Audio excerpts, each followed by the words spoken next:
नमस्कार मित्रों। निर्दोष नागरिकों पर हमले का लाइसेंस नहीं हो सकती पुलिस की वर्दी। जी हाँ, कल इलाहाबाद हाई कोर्ट ने आरोपी पुलिसकर्मियों के खिलाफ बहुत ही सख्त लहजे में आदेश पारित किया और उन्हें किसी भी राहत देने से इनकार किया।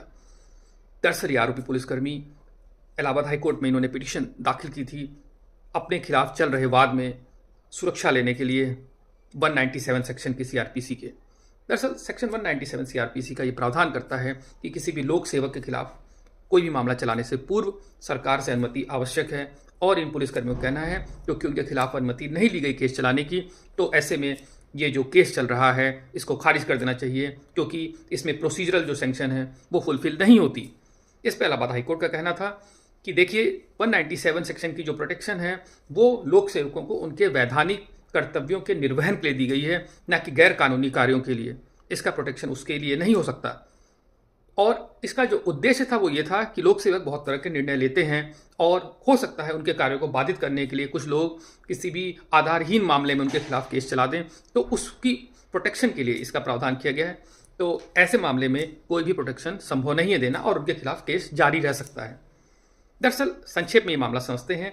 ये फर्रुखाबाद का मामला है जहाँ पर पीड़ित जो डॉक्टर उनके कुछ साथी हैं वो रात में अपनी गाड़ी से जा रहे थे और ऐसे में इन पुलिसकर्मियों की गाड़ी उनकी गाड़ी से रगड़ जाती है। उसके बाद आपस में वाद विवाद होता है और जैसा कि आरोप है पुलिसकर्मियों ने डॉक्टर उनके साथियों को बुरी तरह से मारा पीटा, उनकी सोने की चेन और कुछ जो उनके पास नकदी थी उसको भी जब्त कर लिया और 1.5 घंटे तक डॉक्टर उनके साथियों को बंधक बनाए रखा। और ऐसे में जब ट्रायल कोर्ट में केस चलता है पुलिसकर्मियों के खिलाफ तो वो उस ऑर्डर के खिलाफ इलाहाबाद हाई कोर्ट में इस प्रोटेक्शन के लिए आते हैं। बहरहाल उनको यहाँ से कोई राहत नहीं मिली तो अब ट्रायल कोर्ट में केस उनके खिलाफ चलता रहेगा और हम कह सकते हैं निसंदेह ये एक बहुत ही ऐतिहासिक फैसला है और इस तरह के फैसलों से ही कानून में नागरिकों का विश्वास बढ़ता है और ऐसे मनमाना कार्य करने वाले पुलिसकर्मियों पर लगाम भी लगने में सहायता मिलती है। एक बात और बता दूं, क्योंकि ये मामला पुराना है तो उस समय सीआरपीसी की धाराएं लागू होती थी, लेकिन अब इसी का करस्पॉन्डिंग सेक्शन 218 है भारतीय नागरिक सुरक्षा संहिता में, जो ये सेम प्रावधान करता है।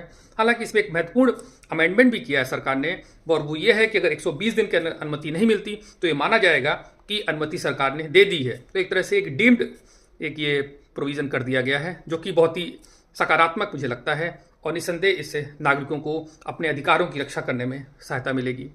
तो मैं बस ये कहूँगा, जागरूक रहिए, सुरक्षित रहिए। धन्यवाद।